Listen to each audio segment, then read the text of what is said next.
புறம் கூறாமை என்ற அதிகாரத்து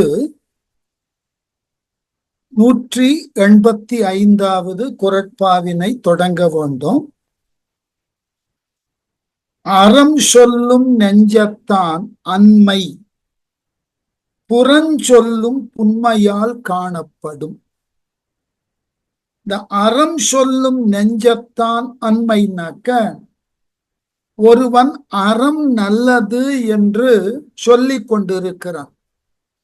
அவ்வாறு சொல்லுதல் என்பது அவனது உதட்டளவிலேதான் அவ்வாறு சொல்லப்படக்கூடிய அளவில் இருக்கிறது. உள்ளம் தோய்ந்து அறம் நல்லது என்று அவனால் சொல்ல இயலாது என்கிறார் வள்ளுவர். குறளினுடைய போக்க பாருங்க. அறம் சொல்லும், அவன் அறம் நல்லது என்று சொல்லக்கூடிய ஒருவன் நெஞ்சத்தான் அன்மை, அவன் உள்ளத்தின் கண்ணே அந்த அறத்தினுக்கு எவ்விதமான உண்மைத்தன்மையும் கொள்ளாது இருப்பான். அப்ப அறம் நல்லது என்று அவன் சொல்லுவதை நாம் எவ்வாறு ஏற்றுக்கொள்வது?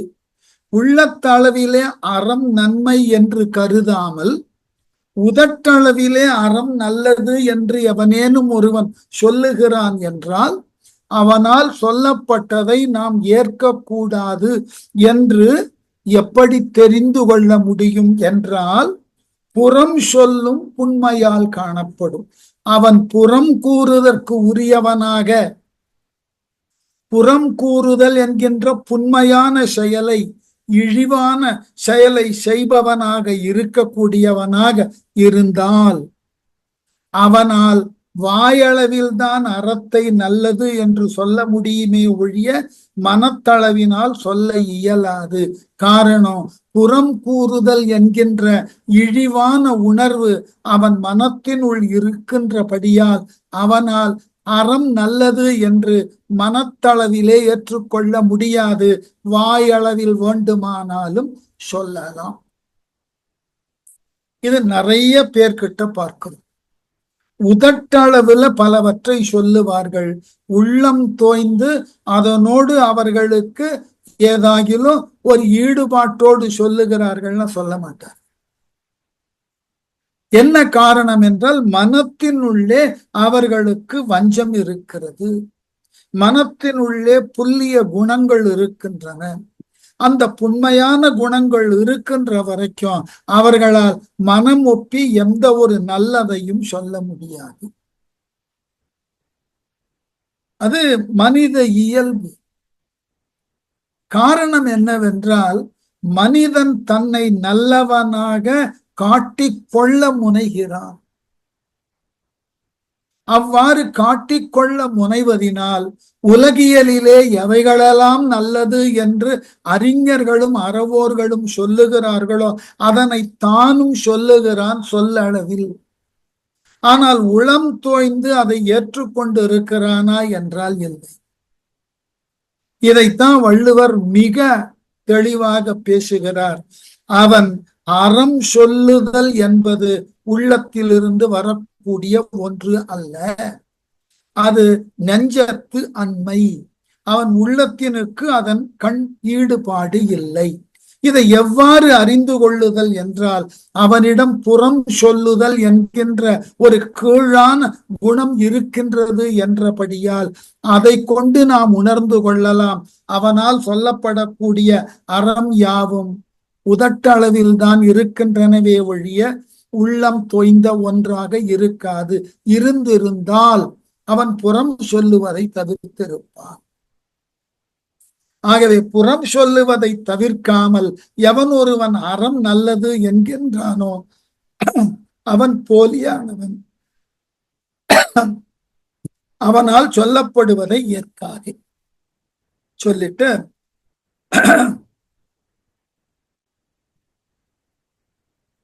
ரொம்ப அழகான வேற ஒரு மேற்கோள் காமிக்கிறார். இதற்கு உரை எழுதின ஆசிரியர், எதெல்லாம் மேன்மையான குணம்னாக்க, கொல்லான், கொலை புரியான், பொய்யான், பிறர் பொருள் மேல் செல்லான், சிறியார் இனம் சேராதான் சொல்லும் மறையில் செவியிலன் தீச்சொற்கண் மூங்கை இறையிற் பெரியார்க்கு இவை. இறையிற் பெரியார்க்கு இவைனாக்க யார் பெரியவர்களாக கருதப்படுவதற்கு உரியவர்களாக இருக்கிறார்கள் என்றால் பிற உயிர்களை கொல்லாமல் இருத்தலும், பிற உயிரை கொல்லுதற்கு துணையாகாமல் இருத்தலும், பொய் பேசாது இருத்தலும், பிறர்தம் பொருளின் மீது நாட்டம் கொள்ளாதிருத்தலும், சிறியவர்களோடு சேராது இருத்தலும், சொல்லுதற்கு உண்டான சொல்லிலே புறம் கூறாது இருத்தலும், அவ்வாறு கூறுபவருக்கு செவி கொடாது இருத்தலும் ஆகிய நல்ல குணங்களை உடையவர்கள்தான் பெரியவர்கள். ஆகவே இங்கு தெளிவாக சொல்லுகிறார் வள்ளுவர், உள்ளத்தளவிலே அறம் கூறுபவன் புறம் கூற மாட்டான்.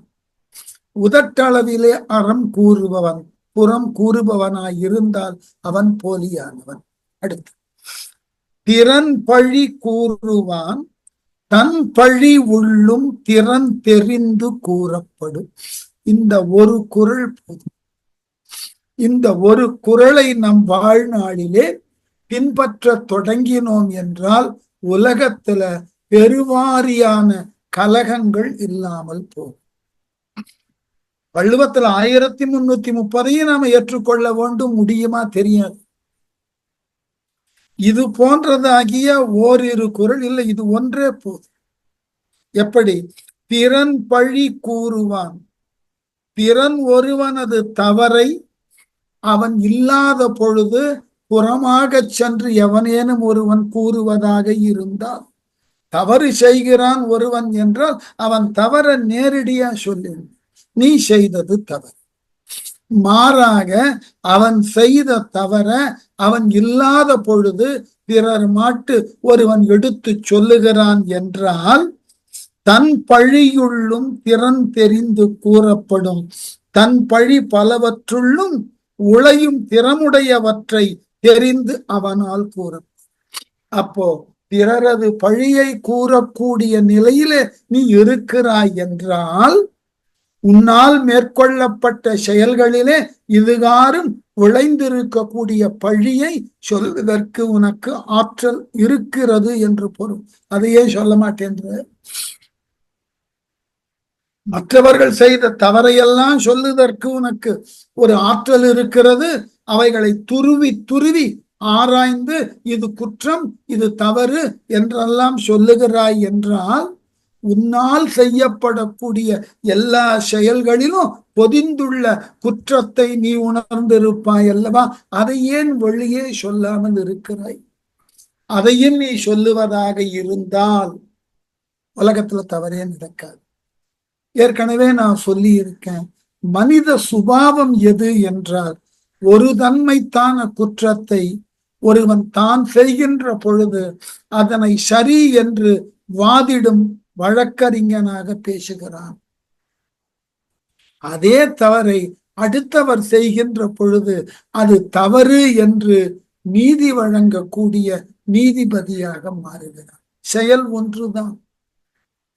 தான் செய்கின்ற பொழுது அதை வழக்கறிஞன் என்ற நிலையிலே நின்று விவாதிக்கிறான். ஏன் செய்தேன் தெரியுமா, எதனால் இப்படி வந்தது தெரியுமா, என் நிலைமை புரியுமா என்றெல்லாம் விவாதிப்பான். அதே தவறை அடுத்தவன் செய்தான் என்றால் உடனே தீர்ப்பை வழங்கிடுவான், அவன் செய்தது குற்றம். அதனாலதான் பிறனால் செய்யக்கூடிய செயலின் கண் உள்ள பழியை உங்களால் ஆராய்ந்து அடுத்தவரிடத்தில் சொல்லுவதற்கு உண்டான ஆற்றல் உண்டு என்றால் உங்களால் மேற்கொள்ளப்பட்ட செயல்களில் விளையக்கூடிய பழிகளையும் நீங்கள் செம்மையாக தெரிந்து கூறுவதற்கு உரியவர்களாக இருக்க வேண்டும். இருப்பார்களா? இல்லை. வேடிக்கையாக சொல்லுவது உண்டு, அடுத்தவர் செய்தது குற்றம் என்று ஒரு விரலை சுட்டினால் மற்றைய 3 விரல்கள் உங்களை நோக்கி திரும்பி அவரை காட்டிலும் 3 மடங்கு நீ குற்றமுடையவனாய் இருக்கிறாய்னு பொருள். இயல்பே என்னன்னு கேட்டா, பெரும்பாலும் யார் ஒருவர் செய்தற்கு உண்டான எந்த ஒரு செயலையும் ஆராயக்கூடிய பொறுப்பை நாம ஏத்துக்க கூடாது. அது யாராக வேண்டுமானாலும் நம்முடைய மக்களாகவே இருக்கட்டும், நம்முடைய பெற்றோர்களாக இருக்கட்டும், உடன் பிறந்தார்களாக இருக்கட்டும், யார் ஏதேனும் ஒன்று செய்தால் அதை ஆராய்ந்து அது சரி தவறு என்று சொல்லுதற்கு உண்டான பொறுப்பை நாம் ஏற்கக்கூடாது. ஏற்றோம் என்றால், சரி என்று சொன்னால் அதனை செய்ததினால் பாதிப்பினை அடைந்தவர்களுக்கு நாம் பகைவராக மாறுவோம். தவறு என்று சுட்டினால் செய்தவனுக்கு நமக்கும் பகைமை தோன்றும். அதனால் ஆங்கிலத்துல ஒரு மரபு தொடர் உண்டு. நீரானது தான் இருக்கும் இருப்பை தானாக காட்டும். அதற்கு நீங்கள் வேற எந்த அளவுகோலும் கொண்டு அளக்கவே வேண்டும். அது என்ன வடிவத்தினுக்கு உண்டான பாத்திரமோ அதுல நீரை ஊற்றினா அந்த வடிவத்தினுக்கு ஏற்றாற் போல நீர்நிலை தெரியும். நமக்கு இளம் பிராயத்துல எல்லாம் நாம தெருவில் பலூன் வியாபாரிகளை பார்த்திருப்போம். விதவிதமான விலங்குகளுக்கு ஏற்றாற் போல பலூனை காற்று ஊதினா அந்த விலங்கு தோற்றத்தில் இருக்கும். அவர் ஊதக்கூடிய காற்று ஒன்றுதான். அது எந்த பலூனுக்குள்ள போய் சேருகிறதோ அதற்கு தகுந்தாற்போல் உருவத்தை பெற்று விடுகிறது. அது போலதான் எல்லோராலும் செய்யப்படக்கூடிய செயல். யார் ஒருவரும் தனக்கு இது தீமை பயக்க வேண்டும் என்ற எண்ணத்தோடு யாரும் எந்த செயலையும் செய்ய மாட்டார். ஆனால் அவர்கள் அவ்வாறு செய்கின்ற பொழுது சில நேரங்களில் அவைகள் தீமைகளாக மாறியது என்றால் அதை சுட்டியே காட்டாங்க. அவர்களாக தெரிந்து கொள்ளுவார்கள், அவர்களாக புரிந்து கொள்ளுவார்கள், விட்டுட்டு போகும். இதெல்லாம் திருக்குறளை சொல்லும் போது ரொம்ப தெளிவா இருக்கும். நடைமுறையில நம்மால பின்பற்ற முடியுமான்னாதான் கஷ்டம். இதெல்லாம் நிறைய விளக்கம் சொல்லி இருக்கும். இவ்வாறு சொல்லியது போல நான் வாழ்க்கையில நடந்திருந்தேன்னாக்க என் வாழ்க்கையில பகைவர்களே இருந்திருக்க முடியாது. இவைகள் எல்லாம் அனுபவங்களின் மூலமாக அறிய கிடக்கக்கூடியவை. அதுதான் முக்கியம். ஆகவேதான் அடுத்த குறள்ல சொன்னார், பகச்சொல்லி கேளீர் பிரிப்பர், நகச்சொல்லி நட்பு ஆடல் தேற்றாதவர். பகச்சொல்லினா நம்மை விட்டு நீங்குதற்கு உரியதாகிய புறம் கூறுதலை பேசி நம்மையும் நம் நண்பர்களையும் பிரித்து விடுவார். நம்மிடமும் நம்முடைய நண்பர்களிடமும் புறம் கூறுதலை தொழிலாக கொண்டு அதனை செய்து நமக்கும் நம் நண்பர்களுக்கும் இடையே பிரிவினையை ஏற்படுத்தி விடுவார். ரொம்ப சாதாரணமா நடந்தது. கேளியர்களாக, கேளியர்னா நண்பர்கள், நண்பர்களாக இருக்கக்கூடிய இருவரை மிக எளிதாக தவறானவற்றை எடுத்து சொல்லி புறம் கூறி இருவரையும் பிரித்து விடுவார்கள். ஆனால் நகச்சொல்லி நட்பாடல் தேற்றாதவர்கள் அப்படிப்பட்டவர்களால் பிரிந்த இருவரிடையே நல்லன பலவற்றை எடுத்து சொல்லி ஒருவரை பற்றி மற்றவரிடம் மகிழ்வாக சொல்லி அவர்கள் இருவரையும் சேர்த்து வைப்பதற்கு உண்டான முயற்சியை தெரிந்திருப்பார்களான தெரிந்திருக்க செய்ய மாட்டாங்க. இதுதான் ஆச்சரியம். அதாவது நமக்கு ரொம்ப அணுக்கமாக சமூகத்துல உயர் தகுதியில் இருக்கக்கூடிய ஒருவர் நமக்கு நெருங்கிய நண்பர்னா மறந்தும் அவரிடம் நம்முடைய நண்பர்கள் யார் ஒருவரையும் நாம் அறிமுகப்படுத்த மாட்டோம். பயம். ஏனென்றால் நாம் இதுகாரும் பெற்றுக்கொண்டு இருக்கக்கூடிய அவரால் தரப்படக்கூடிய சலுகைகளை நம்மால் அறிமுகப்படுத்தக்கூடியவர்களும் பெற்றுவிட்டால் நம்முடைய முக்கியத்துவம் குறைஞ்சிடும். ஆகவே புறம் கூறி ஏற்கனவே நண்பர்களாக இருந்தவர்களை பிரிப்பதற்கு முன்வரக்கூடியவர்கள் இருவரிடையே நல்லவற்றை மட்டுமே எடுத்து கூறி இருவரையும் ஒன்று சேர்ப்பதற்கு முனைவார்கள் முனைய மாட்டார். இது பழமொழியே அதுதான். உறவாடி கெடுப்பதுதான் ராஜதந்திரம்னு பேசிக்கொண்டு இருக்கிறோம். இன்றைக்கு யோசித்து பாருங்கள்.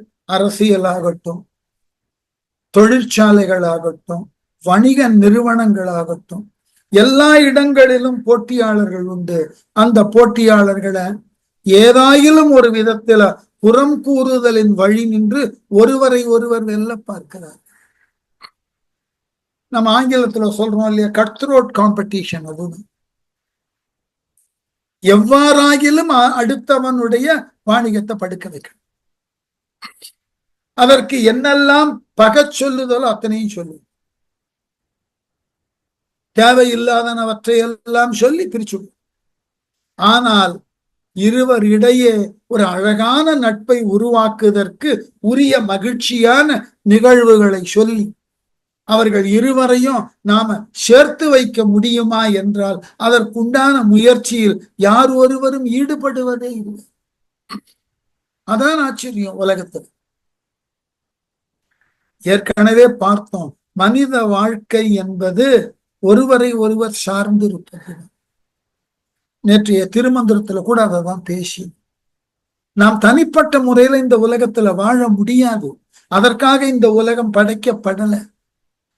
இந்த உலகத்துல நாம தனிப்பட்ட முறையில எல்லாவற்றையும் பெறுதற்கு முடியும்னா இயற்கையோ இறைவனோ நாம் பெறக்கூடிய எல்லா பொருளையும் நமக்குன்னு தனித்தனியா படிச்சு வச்சிருப்பான். இல்ல, நாம் முயன்று சில பணிகளை செய்து அதன் மூலமாக பெறப்பட்டதை நம்மை சார்ந்தவர்களோடு பகிர்ந்து ஏற்றுக்கொள்ள வேண்டும். அதுபோல அவரவருக்கு உண்டான தொழில், அவரவருக்கு உண்டான செயல், அதனால் விளையக்கூடிய விளைவை எல்லோருமாக பகிர்ந்து கொள்ள வேண்டும். கொஞ்சம் நினைத்து பாருங்களேன். காலையில் எழுந்ததிலிருந்து இரவு உறங்குகின்ற வரைக்கும் நம்மால் இந்த உலகத்தில் பயன்படுத்தக்கூடிய எத்துணை பொருள்கள், ஏது ஒன்றினையும் நாம முன்னின்று தனித்து அதனை தயாரிக்க முடியுமான்னு யோசிச்சு பாருங்க. அத்தனையும் பயன்படுத்தும். ஆனால் அவைகளை நாம் முன்னின்று நாம தனித்து அதை படைக்க முடியுமான்னு யோசிச்சு பாருங்க. இல்லை, சார்ந்துதான் வாழ முடியும். அப்படி சார்ந்து வாழுகின்ற பொழுது ஒருவரை பற்றி மற்றவரிடம் உயர்வாக கூறினால் நாம உன்னதமான வாழ்க்கையை வாழலாம் அல்லவா? மாறாக ஒருவரை பற்றி அவர் இல்லாத பொழுது பிறரிடம் சென்று தாழ்வாக பேசுதலோ புறம் கூறுதலோ செய்வதனால் என்ன பயன்? யோசிச்சு பார்க்கலாம் சார். உலகம் மகிழ்வானது. அந்த மகிழ்ச்சியை பெறுவதற்குத்தான் நாம வாழணும். வாழக்கூடிய காலத்துல பகைமையை வளர்த்து கொண்டு ஒருவருக்கு ஒருவர் இடையே உண்டான போட்டிகளை வளர்த்து கொண்டு நாம் ஒருவரை ஒருவர் இழித்தும் பழித்தும் பேசிக்கொண்டு நம்ம வாழக்கூடிய காலத்தை, நம்முடைய வாழ்நாளை நாம் ஏன் ரணகளமாக்கி கொள்ளணும்? வேடிக்கையாக சொல்லுவதும், நான் ஏற்கனவே இந்த வகுப்புல எல்லாம் நிறைய சொல்லியிருக்கேன். நான் இருக்கக்கூடிய துறை நடனம் சார்ந்த துறையில நிறைய போட்டிகள். அந்த போட்டிகளுக்கு சிலர் நேரடியாக எங்கிட்டயே வந்து சொல்லுவார்கள், சார் இன்னாதுக்கெல்லாம் நீங்க பாட்டு எழுதக்கூடாது. நான் சிரித்து கொண்டே கேட்பேன், உனக்கு தேவையானது எதுவோ அதை பெற்றுக்கொள். நான் யாருக்கு எதனை செய்ய வேண்டும் செய்யக்கூடாது என்பதை நீ எனக்கு வரையறை பண்ணாது. இதை ஏன் சொல்லுகிறேன்னா, சென்னையில் இருக்கக்கூடிய மிகப்பெரிய 2 நிறுவனங்கள் அவர்களோடு சேர்ந்து பணியாற்ற என்னை கேட்டுக்கொண்டது. நான் மறுத்தேன், வேண்டாம். நான் உங்களோடு சேர்ந்து பணியாற்றுவதற்கு தொடங்கினால் நான் உங்களினுடைய பேனருக்கு கீழே தான் வேலை பார்க்க முடியும். அப்போ உங்களினுடைய அமைப்பு என்னுடைய செயல்களை ஒரு வரையறைக்குள் கொண்டு வரும். அதை மீறினா உங்களுக்கும் எனக்கும் கருத்து வேறுபாடு வரும். ஆகவே என்னை சுதந்திரமாக விட்டுவிடுங்க. நான் எனக்கு என்ன தெரியுமோ, நான் யாருக்கெல்லாம் எதனை செய்ய வேண்டும் என்று எண்ணி இருக்கிறேனோ அதை நான் என் பாட்டினுக்கு செய்து கொண்டே போகிறேன். என்ன காரணம்னா, மிக எளிதாக நாம் ஒருவரை குற்றம் சொல்லி அவரினுடைய இயல்பை நாம் ஏற்றுக்கொள்ளாத அளவிலே நம்மிடமிருந்து பிரித்து விட முடியும். இதுல என்ன பயன்னு எனக்கு தெரியாது. இதே போன்று உறவுகளை எவ்வாறு பிரிப்பவர்கள் இருக்கிறார்கள். உறவினர்கள் எல்லோரும் ஒன்று கூடி ஒருதன்மைத்தாக இருக்க வேண்டும். சொல்லுவார்கள் அல்லவா கிராமங்கள்ல பங்காளி காய்ச்சல். சகோதரர்கள் இடையே வேண்டாதவற்றை எல்லாம் பேசி இருவரையும் பகையாளர்களாக மாற்றி என்ன நன்மை? அந்த குடும்பத்தில் உள்ளவர்களை பகையாளராக மாற்றியதில் உனக்கு என்ன சந்தோஷம்? இதுதான் வாழ்க்கையின் நியதியாவே நம்ம பார்க்கணும். அதனாலதான் வள்ளுவர் சொல்றார், நீ தேவையில்லாதனவற்றை எல்லாம் பேசி ஏற்கனவே நட்போடு இருந்தவர்களை பிரித்து விடலாம். அதுல என்ன பெருமை உனக்கு இருக்கு?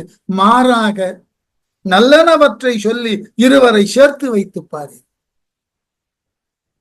நகை சொல்லி ஒருவர் மாட்டு உண்டான உயர்வை மற்றவரிடம் எடுத்து சொல்லி மகிழக்கூடிய அளவிலே எடுத்து சொல்லி அந்த இருவரையும் முன்பின் பார்த்திராத அந்த இருவரையும் ஒன்றாக சேர்த்து வையேன் பார்க்கல். அதற்கு உனக்கு ஆற்றல் இருக்கிறது என்றால் அது ஒன்று போதுமே. உலகம் எல்லாவற்றையும் உலகத்தில் உள்ள எல்லோரையும் ஒரு தன்மைத்தான நட்புக்குள் கொண்டு வந்து விடலாமே, ஏன் செய்யல? ஆகவே புறம் கூறுபவர்கள் சேர்ந்திருப்பவர்களை பிரிக்கத்தான் முன்வருவார்கள். மற்றைய இருவரை சேர்த்து வைப்பதில் அவர்கள் ஆர்வம் காட்ட மாட்டார்கள். அடுத்து, துன்னியார் குற்றமும் தூற்றும் மரபினார் என்னை கொல் ஏதிலார் மாட்டார். ரொம்ப அழகான விஷயம். இதை விட எனக்கு ரொம்ப அழகா வள்ளுவர் பேசியிருப்பாரான்னு சொல்ல முடியாது. துன்னியார்னா நம்மோடு நெருக்கமானவர்கள். துண்ணுதல்னா நம்மோடு நெருங்கி உறவாடக்கூடியவர்கள், நம்மோடு இணைந்து இருக்கக்கூடியவர்கள். துன்னியார் குற்றம், நம்மோடு சேர்ந்து இருக்கக்கூடியவர்களினது குற்றமும் தூற்றும் மரபினார், நெடுநாள் நம்மோடு பழகி இருக்கிறார்கள். அப்படிப்பட்ட நட்பு அவர்கள் செய்த தவறையே ஒருத்தன் மிக அருவருக்க தகுந்த வகையில தூற்றுகிறான் என்று சொன்னால், வார்த்தையை போட்டார் பாருங்க, தூற்றும் மரபினர். அது அவன் குணையா. நம்மோடு நெருக்கமாக நெடுநாள் பழகியவர்களினது குற்றத்தையே ஒருவர் வெளிய பெருமளவிலே எடுத்து சொல்லி விமர்சனத்தினுக்கு உட்படுத்துகிறார் என்றால் அவர் என்னை கொல் ஏதிலார் மாட்டு. எந்த விதத்திலும் சம்பந்தம் இல்லாத பகைவர்களாக இருக்கக்கூடியவர்களின் குற்றத்தை என்னதான் பேச மாட்டான், என்ன வேணாலும் பேசும். நெருங்கி பழகின நண்பனால் செய்யப்பட்ட செயலையே தவறுதலாக விமர்சிக்கக்கூடிய ஒருவன் முன்பின் பார்த்திராத தனக்கு தொடர்பே இல்லாத ஒருவனை பற்றி திறனாய்வு செய்யணும்னா என்ன வேணா செய்யும், அளவே கிடையாது. எந்த எல்லைக்கு வேண்டுமானாலும் போகும். அதான் வள்ளுவர் வேற ஒரு இடத்துல சொன்ன, பற்றற்ற கண்ணும் பழமை பாராட்டுதல் சுற்றத்தார் கண்ணீர். நம்முடைய பழமை, நம்முடைய நெடுநாள் நம்மோடு ஏற்படுத்தி கொண்ட பழக்கம். அவனுக்கு இன்றைக்கு வசதி இல்லை, அவனால செழிப்பா இல்லை, இருந்தாலும் அவனை நாம் விட்டு விடுவது கூடாது. ரொம்ப வருத்தப்பட்டேன். வகுப்புல சொன்னேன் நான். சில ஆண்டுகளுக்கு முன்பு என்னுடைய கல்லூரியில பணியாற்றி கொண்டு இருக்கக்கூடிய ஒரு எழுத்தர், நான் ஓய்வு பெற்றதற்கு பிறகு அவருக்கு திருமணம் நடந்தது திண்டிவனத்தில். ஆகவே எப்படியும் போய் அந்த திருமணத்திற்கு போகணும்னு காலையில கிளம்பி போயாச்சு. அது முகூர்த்தம் 6 மணிலிருந்து 7க்குள்ள. நாங்க 4 மணிக்கு கிளம்பி முகூர்த்தத்தெல்லாம் பார்த்தாயிற்று. என்ன செய்வதுன்னு தெரியல. சிற்றுண்டி முடித்தாயிற்று. எல்லோரும் மெல்ல கலைய தொடங்கி விட்டார்கள். இப்ப நானும் பார்த்தேன், இங்க இருப்பதில்லை, இனி என்ன பெரிய நன்மை. ஆகவே பக்கத்துல இருக்கிற செஞ்சி ஒரு காலத்துல நான் பள்ளி இறுதி வகுப்பு படித்த ஊர் இது. 10ஆம் வகுப்பும் 11ஆம் வகுப்பு. அந்த ஊருக்கு போயிட்டு என்னுடைய பழைய நண்பர்கள் யாரெல்லாம் எங்கெல்லாம் இருக்கிறார்கள் என்று தெரிந்து ஒரு வீட்டிற்கு போனோம். அவர்கள் மாற்று மதத்தினர். நான் வந்தது, அது என் துணைவியாரோடு போய் நின்றது, அவர்களுக்கு அப்படி ஒரு மகிழ்ச்சி. இந்த மாதிரி ஊருக்கு தெரிந்துதான் வந்திருக்கிறேன் போது அவர்கள் உறவினர் எல்லாரையும் அழைத்து வந்து அறிமுகப்படுத்தி, நாங்கள்லாம் பள்ளியில எப்படி இருந்தோம் தெரியுமா என்றெல்லாம் சொல்லி மிக பெரிய அளவுல ஏதோ நாங்கள் இருவரும் அந்த மக்களுக்கு ஒரு காட்சி பொருளாக மாற்றப்பட்டு விட்டோம், ஒரு எக்ஸிபிஷன் மாதிரி. காரணம், அத்தகைய அவர் என்னவாக வேண்டுமானாலும் இருக்கட்டும், என்னோடு படித்தவர், அவ்வளவுதான். வேற எந்த சிக்கலுக்குள்ளேயும் போக வேண்டும். அவர் என்னோடு படித்தவர். அந்த பள்ளி காலத்துல ஒன்றாக ஆடி, ஒன்றாக ஓடி, ஒன்றாக உண்டு, இப்படியெல்லாம் வாழ்ந்தவர். அப்படி நான் அங்கு போய் நின்ற உடனே அவர் உடனே மற்றைய நண்பர்களுக்கெல்லாம் தொலைபேசியில பேசி யாரெல்லாம் வர முடியுமா வாருங்கள்னு சொல்லி எல்லோரையும் வரவழைத்தார். ஒரு நல்ல அனுபவம். கூட வந்த என் துணைவியாருக்கு நான் பள்ளி காலத்துல எப்படி எல்லாம் இருந்தேன்னு ரொம்ப அழகா அவங்க கிட்ட கேட்டு தெரிந்து கொள்ளுதற்கு உண்டான ஆர்வத்தை ரொம்ப அதிக அளவுல காட்டினார். பின்னாடி என்ன ஓட்டலாம் இல்லையா, அதுக்கு இது ஒரு அழகான அனுபவம். இதுதான் அடிப்படை. நம்மோடு நெருக்கமாக பழகியவர்கள், அந்த பழக்கம் நெடுநாளாக இருக்கிறது என்றால் அவர்களால் மேற்கொள்ளப்பட்ட, அவர்களால் செய்யக்கூடிய சில தவறுகளை அது அவர்களது இயல்பு என்று ஏற்றுக்கொள்ள வேண்டுமே ஒழிய அதனை திறனாய்வு செய்யும். திறனாய்வு செய்வதே தவறு. அதனோடு அதை பிறரிடம் சொல்லி வருத்தப்படக்கூடாது. எல்லா மனிதரும் ஒன்று போல் இருப்பது இல்லை, இருக்க முடியாது. எல்லா மனிதரும் எல்லா காலத்தும் நிறைவோடு இருக்க முடியுமா? முடியாது. எல்லாரும் ஏதாகிலும் ஒரு விதத்திலே குறைபாடு உடையவர்களே, மாற்றம் கிடையாது. எந்த விதத்திலும் மாற்றம் செய்ய முடியாது. இதை நாம் ஏற்றுக்கொண்டுதான் ஆக வேண்டும். அதனாலதான் நம்மோடு நெடுநாள் பழகியவர், அவரால் செய்யப்பட்ட ஓரிரு தவறுகளை எடுத்து திறனாய்வு செய்து அதை பிறரிடம் எடுத்து சொல்லி தூற்றக்கூடிய நிலையில் நாம் இருக்கிறோம் என்றால் நமக்கு ஆகாதவர்களை பற்றி என்னவெல்லாம் சொல்லுவோம்? ஆகக்கூடிய நெடுநாள் பழகிய நண்பனையே இவ்வாறு நாம் ஏளனமாக பேசுகிறோமே, நமக்கு ஆகாதவர்களை பற்றி என்னதான் சொல்ல மாட்டோம்? என்ன வேண்டுமானாலும் சொல்லும். அதை செய்யாதே என்றார் வள்ளுவர். அரண் நோக்கி ஆற்றும் கொல் வையம் புறன் நோக்கி புன்சொல் உரைப்பான் பொறை. புறன் நோக்கி புன்சொல் உரைப்பான் பொறை. பிறர் நீங்கின அளவு பார்த்து அவர் பழித்துறையை உரைப்பானது உடல் பாரத்தை. வள்ளுவர் இதை விட ஒருத்தனை அவமரியாதை பண்ண முடியும். புறம் கூறுபவன் இருக்கிறானே, அவனை இந்த பூமி பாரமாக சுமந்து கொண்டிருக்கு. பாருங்க, உடல் பாரத்தை வையம் அறநோக்கி ஆற்றும் கொல் நிலம் இக்கொடியது பொறுத்தலே எனக்கு அறமாவதென கருதி பொறுக்கின்றது. பூமி நினைக்கிறது, ஐயோ இந்த மகா பாவியெல்லாம் அப்படியே பிளந்து நான் மூழ்கடிக்க வேண்டாமா? புறங்கூறியே வாழுகிறானே, இது போன்றதாகிய பாவியை நான் உடனுக்குடனாக இந்த பிளவினை ஏற்படுத்தி பூமியானது பிளந்து அதனுள்ள அவனை மூழ்கடிக்க வேண்டாமா? மாறாக அவனையெல்லாம் நான் தாங்கிக் கொண்டிருக்கக்கூடிய நிலையை எனக்கு இறைவன் ஏற்படுத்தினானே, இதுதான் என்னுடைய அறம் போலும். நான் வள்ளுவர் சொன்னார் இல்லையா, வேற ஒரு இடத்துல, அகழ்வாரை தாங்கும் நிலம் போல தம்மை இகழ்வாரை தாங்குதல் தலைன்னு.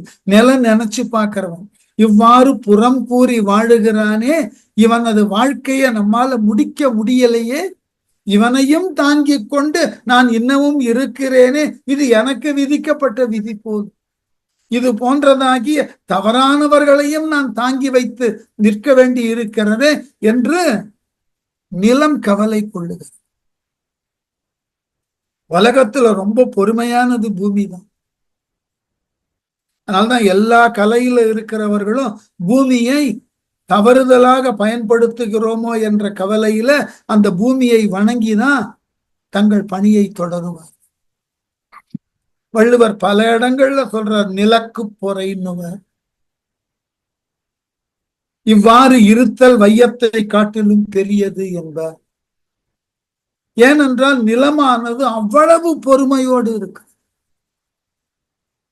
ஆகவே நிலம் எண்ணி பார்க்கிறதா, தவறு செய்தவர்களை நான் உடனுக்குடனாக தண்டிக்க வேண்டும் அல்லவா, மாறாக இது போன்று புறம் கூறுபவர்களையும் நான் இயல்பாக தாங்கிக் கொண்டு இருக்கிறேனே என்றால் எது எனக்கு கொடுக்கப்பட்ட தர்மம் போல் நான் என்ன செய்வேன்? நானாக முன் வந்து அவனை அழிக்க முடியவில்லையே என்று நிலமானது வருந்துகிறதா. ஆகவே புறம் கூறுதலை மட்டுமே வாழ்க்கையாக கொண்டிருப்பவன் இந்த பூமிக்கு பாரம். பூமியும் வேறு வழியில்லாமல் அவனை தாங்கிக் கொண்டிருக்கிறது. வேறு வழியில் சொல்லிட்டு இறுதியாக இந்த குறள்ல விளக்கம் கொடுத்தார். இத மாத்திரம் நாம செய்ய தலைப்பட்டு விட்டோம்னா நம்ம வாழ்க்கையில நமக்கு இருக்கக்கூடிய மிக உன்னதமான பாதுகாப்பு வேற எதுவும் இல்லை. ஏதிலார் குற்றம் போல் தம் குற்றம் காண்கிற்பின் தீதுண்டோ மண்ணும் உயிர்க்கு. ஏதிலார் முன்பின் தெரியாதவர்களால் செய்யப்படக்கூடிய குற்றங்களை தம் குற்றம் போல் காண்கின், அதே போன்றதாகிய குற்றங்களை நாமும் ஒரு காலத்தில் செய்திருக்கிறோமே என்று எவனேனும் ஒருவன் எண்ண தொடங்கி விட்டார். முன்பின் தெரியாதவர்களது குற்றத்தை ஒரு நிமிஷம் சூப் பண்ணிடுங்க.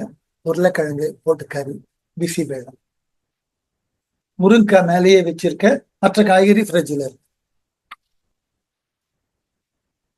அப்ப பிறரால் செய்யப்படக்கூடிய குற்றத்தை நாம மனமுவந்து அதை பற்றி பிறரிடம் எடுத்து சொல்ல முன்வருகிறோம், புறம் கூறுவதற்கு ஆசைப்படுகிறோம்னா கொஞ்சம் நினைச்சா போதும், இந்த மாதிரி தப்ப நம்ம வாழ்நாளிலேயே பண்ணதில்லை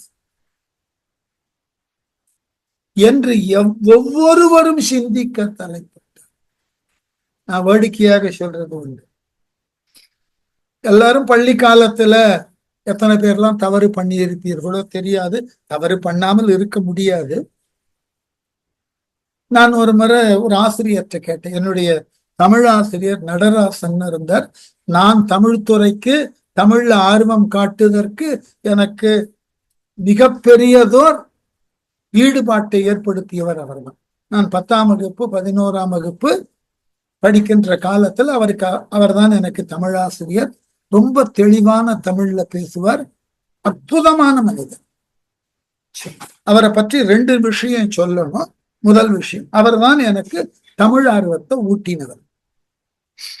ஒரு முறை என்ன செய்தார், அவர்கிட்ட எனக்கு ரொம்ப நெருக்கமானதற்கு காரணம் என்னன்னா, அவருக்கு செஞ்சியில 2 வீடு, ஒரு வீட்டுல தான் குடியிருந்தார், மற்றொரு வீட்டுல என் தந்தையாரினுடைய பொதுப்பணித்துறை அலுவலகம் இருந்தார். அதனால நெருக்கமாக வேற அவரை தெரியும். ஒரு முறை எங்கள் வகுப்புல படிக்கக்கூடிய ஒரு மாணவர் அவரோடு இன்னொருவருமாக சேர்ந்து மதிய நேரத்தை வகுப்பினுக்கு வராமல், அந்த காலத்துல எல்லாம் ஒரே பொழுதுபோக்கு திரைப்படம் தான், மேட்னிக்கு போயிட்டாங்க. மறுநாள் அந்த தமிழாசிரியர்கிட்ட சிக்கி கொண்டார். உடனே அவர் என்ன சொல்லி தண்டித்தார்னா, இந்த வயதுல இப்படியெல்லாம் தப்பு செய்யணுமா என்று சொல்லி அவர்களை தண்டித்தார். நான் அவர்கிட்ட அப்புறம் நட்பின் ரீதியில கேட்டுக்கொண்டேன், மாதிரி மாணவர்களை இந்த வயதுல இப்படி தப்ப செய்யணுமான்னு அடித்தீர்களே, இந்தந்த தப்பை இந்தந்த வயசுலதான் செய்யணும்னு ஏதாவது சட்டம் இருக்கு இல்லையே?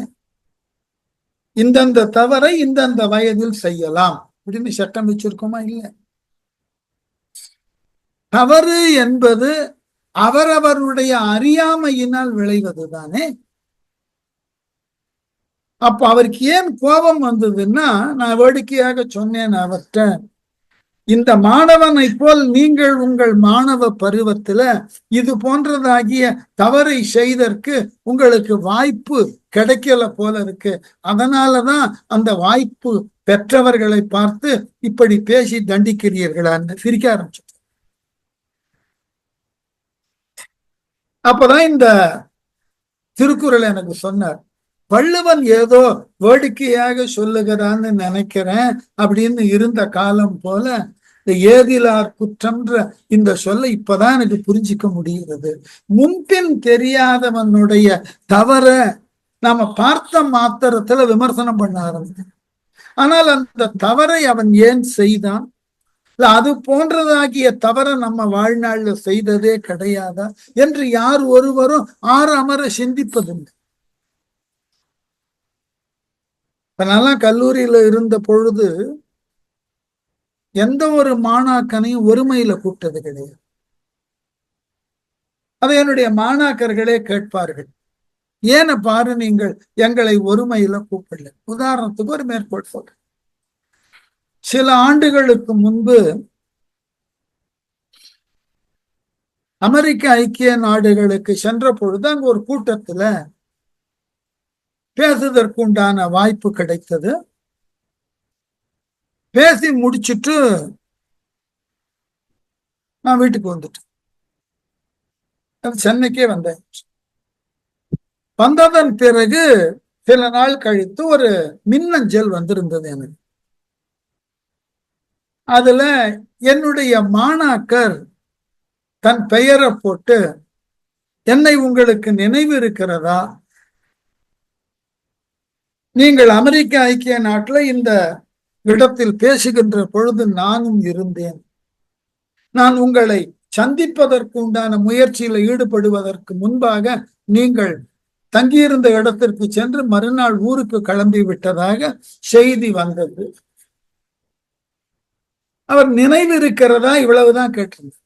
உடனே நான் அவருடைய பெயரை எழுதி, நன்றாக நினைவிருக்கிறது, என்ன செய்து கொண்டிருக்கிறீர்கள். எப்படி அந்த பெயர் சட்டென்று நினைவிற்கு வந்ததுன்னா, நான் கல்லூரியில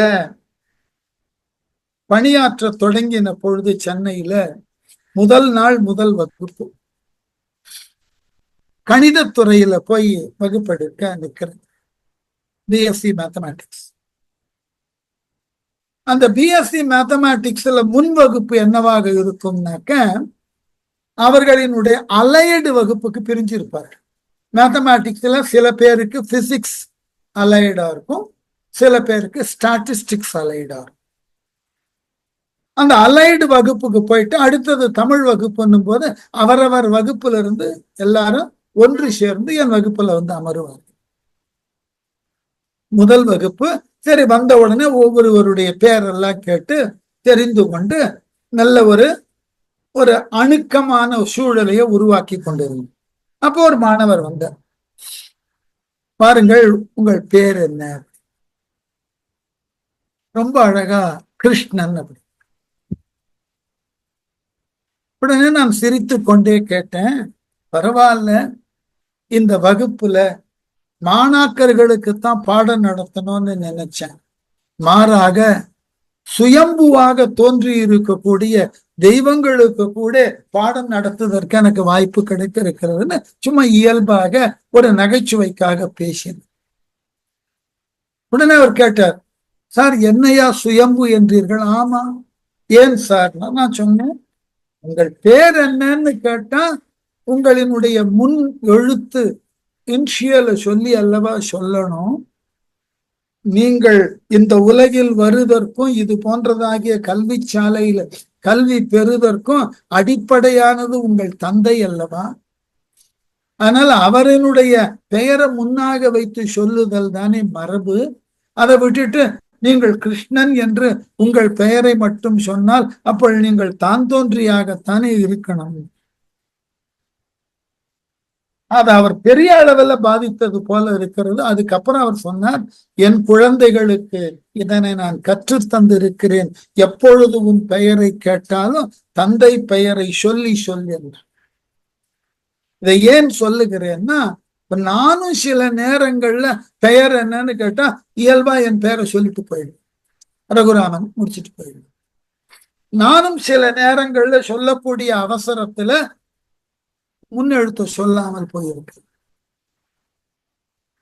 அப்ப இதை தவறு என்று நான் சுட்டுவதற்கு முன்பு இது போன்று நான் இவ்வாறு செயல்பட்டு இருக்கிறேனா என்று கொஞ்சம் ஆராய்ச்சி பண்ணா, இப்ப நம்ம முன்னாடி அந்த தவறை செய்தவனை நாகரீகமாக திருத்துவதற்கு முன் வரலாமே ஒழிய அவனை அநாகரீகமான நிலையில தண்டிப்பதற்கு முன்வரப்படும். அதுதான் வள்ளுவர் அது நோக்கம். ஏதிலார் குற்றம் போல் தம் குற்றம் காண்கிற, பிறர் செய்யக்கூடிய ஆராயாமல் அறியாமையோடு செய்யக்கூடிய குற்றத்தை தவற குற்றம் என்று கருதி தண்டிக்கக்கூடிய பொறுப்பை எடுக்காதீர்கள். அதனை போன்று பல தவறுகளை நாம் வாழ்நாளிலே செய்திருக்கிறோம், செய்து கொண்டிருக்கிறோம், செய்வோம். ஆதலால் அவனை, அந்த தவறை செய்தவர்களை நாம் திருத்தக்கூடிய அளவுல நேரடியாக அவர்களிடம் சென்று நீ இவ்வாறு செய்திருக்க வேண்டும்னு சொல்லணும். மாறாக அவர் செய்தவற்றை பிறரிடம் எடுத்து புறம் கூறுதலாக சொல்லி அவருக்கு ஒரு இக்கட்டை உருவாக்கி விடக்கூடாது. பெரிய கஷ்டம். நம்மால இவ்வாறு செயல்படுதல் என்பதே கடினம். அதனால்தான் ஏதிலார் குற்றம்னா, ஏதிலார்னாக்க முன்பின் தெரியாதவர். ரொம்ப இயல்பா நம்ம கிட்ட ஒரு பத்தியா என்ன ராங்கல போறான் பாரு, அவன் யாருன்னே நமக்கு தெரியாது, அவன் எதற்கு அப்படி போகிறான்னு தெரியாது. அந்த மாதிரி போவதனுடைய இன்றியமையாம என்ன தெரியாது, உடனே நமக்கு உண்டான விமர்சனம். We are always prejudiced. அந்த பிரஜுடிஸ்டுக்கு எது காரணம்? நம்ம கிட்ட இருக்கக்கூடிய பிரைட். நாம என்னமோ வாழ்நாள் முழுவதும் ஒழுக்கசீலர்களாகவும் நம்மை சுற்றி இருக்கக்கூடியவர்கள் மட்டுமே குற்றம் புரியக்கூடியவர்களாகவும் இருப்பதாக நாம் கற்பிதம் செய்து கொண்டோம். இதை தவறு என்றார் வள்ளுவர். இல்லை, எல்லோராலும் சரியானவற்றை சிந்திக்கவும் முடியும். அறியாமையின் காரணமாக எல்லோராலும் தவறை செய்ய முடியும். ஞாபகம் வச்சு. அதனால்தான் ஆங்கிலத்துல ஒரு பழமொழி உண்டு, எர்ரர் இஸ் ஹியூமன். தவறு என்பது மனிதர்களினுடைய இயல்பு. தவறுகளை கொண்டுதான் மனிதன் தன்னை திருத்திக் கொள்ளுகிறான், தன்னை மாற்றிக் கொள்ளுகிறான், தன்னை வளர்த்து கொள்ளுகிறான். தவறே இல்லாத நிலையில வளர்ச்சி இருக்காது.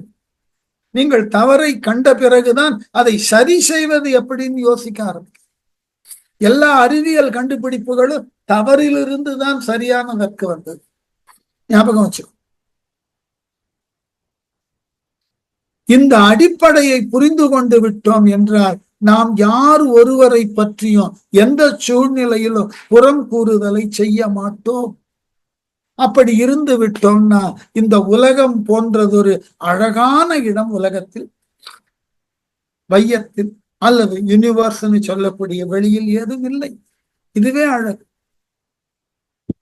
சரி, இந்த புறம் கூறுதலை சொல்லிட்டு அடுத்த ஒரு அதிகாரம், ரொம்ப அழகான அதிகாரம். நான் நிறைய நேரங்கள்ல இந்த அதிகாரத்தில் உண்டான குரட்பாக்களை நினைச்சு மகிழ்வது உண்டு. வள்ளுவர் எவ்வளவு தெளிவோடு இதனை உருவாக்கி இருக்கிறார். பயன் இல சொல்லாமை. அதாவது மனித வாழ்க்கையில நாம யாரேனும் ஒருவரோடு பேசுகிறோம், உறவாடுகிறோம்னா அறம், பொருள், இன்பம், வீடு என்கின்ற நான்கின் அது தொடர்புடைய செய்திகளை மட்டுமே பரிமாறிக் கொள்ளுதல் நல்லது. இவையெல்லாம் பயன் தருதற்கு உரியன. இவைகளை நீக்கி எந்த ஒரு பயனும் தாராத சொற்களை நாம் பேசுகிறோம்னு சொன்னா அதனால நேரமும் விரயம், நம்முடைய ஆற்றலும் விரயமாகிறது, நம்மை பற்றின மதிப்பீடும் தவறுதலாகிறது.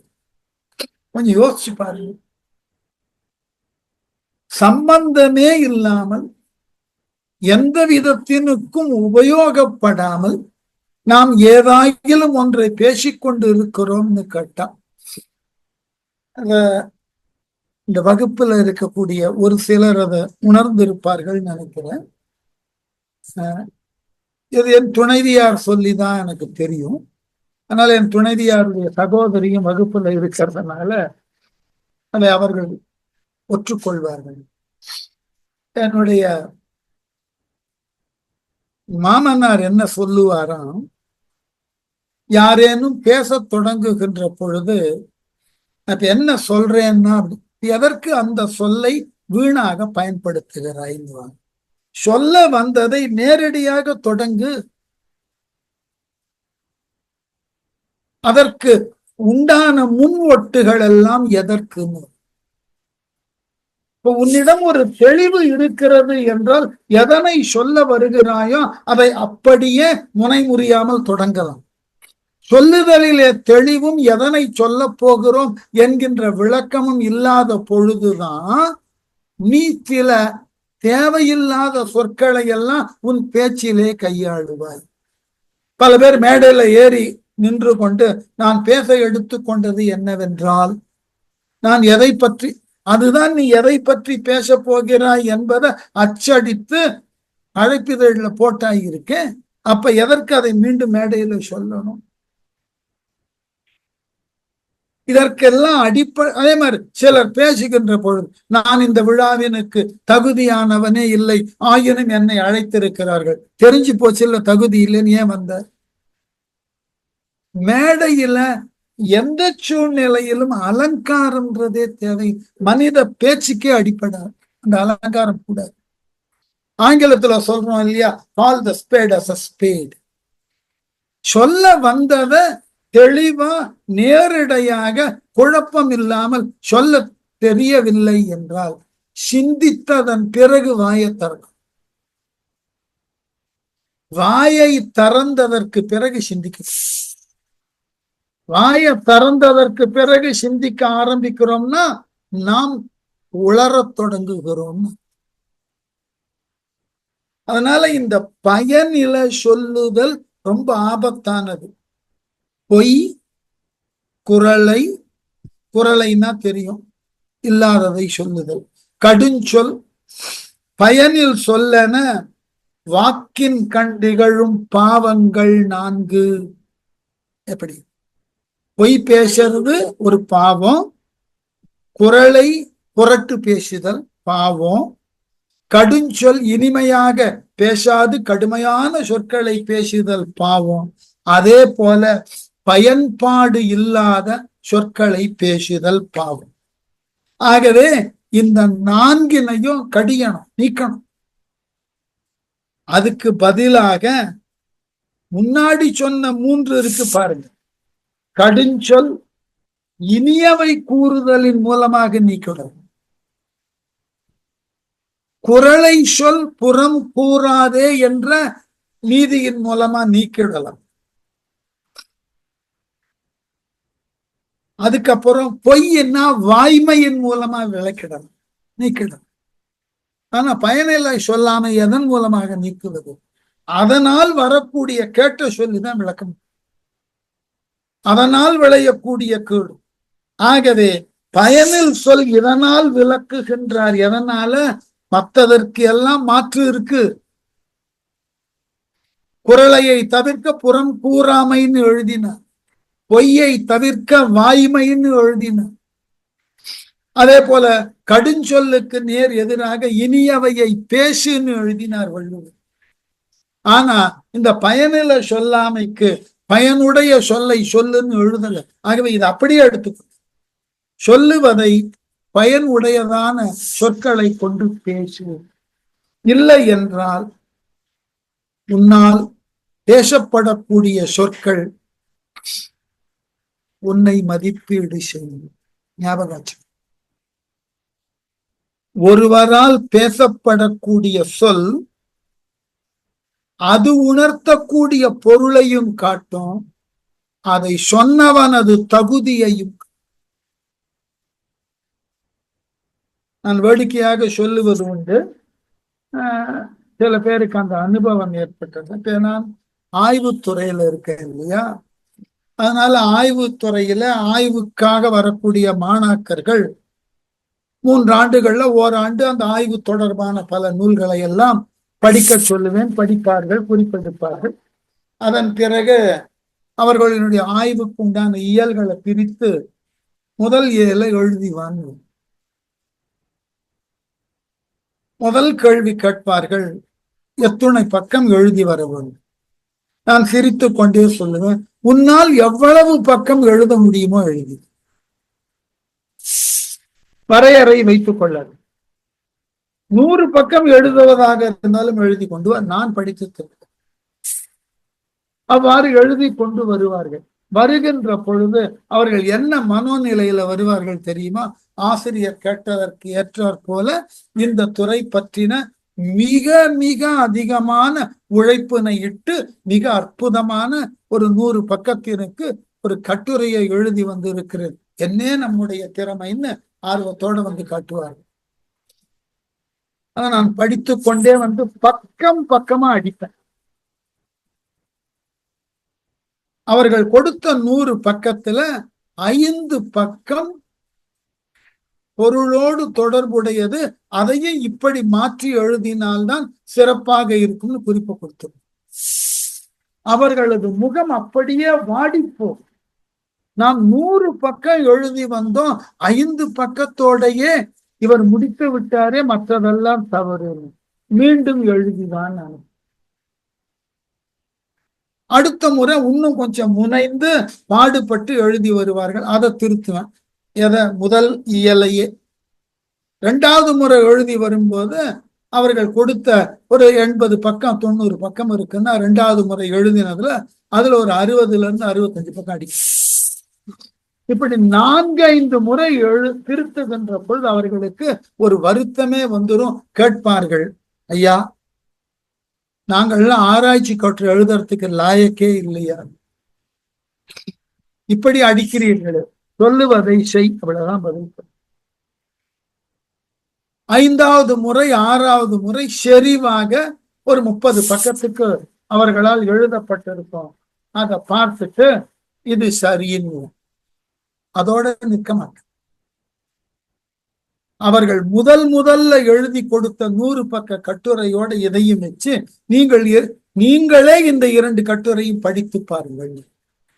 அப்பொழுதுதான் அவர்களுக்கு தெரியும் தாங்கள் முதல் முறை எழுதினதுல எவ்வளவு பயனற்ற சொற்றொடர்களை, பொருத்தமில்லாத சொற்களை, தவறான மேற்கோள்களை, முடிவு அற்ற சொற்றொடர்களை எல்லாம் எழுதியிருக்கிறார்கள். ஏனென்றால் நாம் பேசும் போதும் எழுதும் போதும் நாம் இங்கு பயனில்லாதவற்றை பேசுகிறோம் என்று தெரியாது. அதனால்தான் இன்றைக்கு வரைக்கும், இந்த நிமிடம் வரைக்கும் நான் ஏதாயிலும் ஒரு ஆய்வு கட்டுரை எழுதுகிறேன் என்றால் எழுதியதன் பிறகு அந்த துறையில இருக்கக்கூடிய ஒரு நண்பரை அழைத்து இந்த கட்டுரையை படின்னு கொடுக்கிறேன். நான் பல காலம் இந்த துறையில இருக்கிறதுனால நானும் ரொம்ப பெரிய அளவுல எடுத்த உடனே சரியாக எழுதுவதற்கு வாய்ப்பு அமைஞ்சிரும்லாம் சொல்ல மாட்டேன், முடியாது.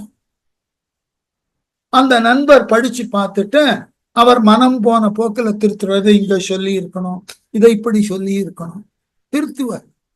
அதை உள்வாங்கி கொண்டு மீண்டும் எழுதியாலும் இன்றைக்கு வரைக்கும் அதுதான். ஏன் என்றால் நாம் எழுதுகின்ற பொழுது நம்மை அறியாமல் பயனில சொற்கள் வந்து கொள்ளும். பேசும் போதும் அப்படி. அதனால மிகப்பெரிய சிக்கனம் எதுன்னா சொல் சிக்கனம். அளந்து பேச, அந்த அளந்து பேசுதலிலே கையாளப்படக்கூடிய சொற்கள் ஆழப்பாடு உடையதாக. அதுக்கு சான்று வள்ளுவரே பாருங்க, 1.25 வரியில குறளை எழுதிட்டார், எந்த விதமான பயனற்ற சொற்களையும் போடாமல். அந்த ஒவ்வொரு குறளையும் எவ்வளவு நேரம் பேச வேண்டியிருக்கு பாருங்க. இதை காட்டிலும் வேறு நல்ல சான்று சொல்லவே முடியாது. அவரால் எழுதப்பட்ட ஒவ்வொரு குறட்பாக்களிலும் கையாளப்படக்கூடிய சொற்கள் ஆய்ந்து ஆய்ந்து தேர்ந்து தேர்ந்து போட்டிருக்க. பயனற்ற சொல் எதுவுமே போடல. அதனாலதான் வள்ளுவரை இவ்வளவு பெரிய அளவில் உட்காந்து பார்க்க. அந்த பயனில சொல்லாமையில முதல் குறள் என்னன்னா, பல்லார் முனிய பயனில சொல்லுவான் எல்லோரும் எண்ணம். பல்லார்னு சொன்னா இந்த இடத்துல வருவித்துக்கணும், அறிவுடையார்கள். அறிவுடைய மக்கள் பலர் இருக்க அவர்கள் கேட்கக்கூடிய அளவுல, அவர்கள் கேட்டு வெறுக்கக்கூடிய அளவுல பயனில்லாத சொற்களை எவனேனும் ஒருவன் சொல்லுவான் என்றால் அவனை எல்லோரும் இகழ்வார்கள். எல்லோரும் இகழ்வார்கள், வேறுபாடு இல்லாம. ஏன் என்றால் அறிஞர்கள் கூடியிருக்கக்கூடிய சபையில நீங்கள் எதனை பேசினாலும் அவர்கள் ஆய்வு திறனோடு பார்ப்பார். அப்ப அவர்கள் ஏற்கக்கூடிய அளவுல தெளிவான பேசணும். அந்த இடத்துல தெளிவு இல்லாமல் மேலும் குழப்பத்தை தரத்தக்க சொற்களை பேசினீர்கள் என்றால் உன்னை எதற்காக பேச அழைத்தார்கள் என்று அவர்கள் ஏளனம் செய்வார்கள். எல்லோரும் உங்களை கேலி பேசு. இந்த வாய்ப்பை கொடுத்துடக்கூடாது. பேசுகின்ற பொழுது தெளிவாக சிந்தித்து பேசு. இல்லை என்றால் எல்லோரும் உங்களை எள்ளுவார்கள், எல்லோரும் உங்களை ஏளனம் செய்வார்கள் என்பதாக இன்று நிற்கட்டும். நாளை தொடரும்.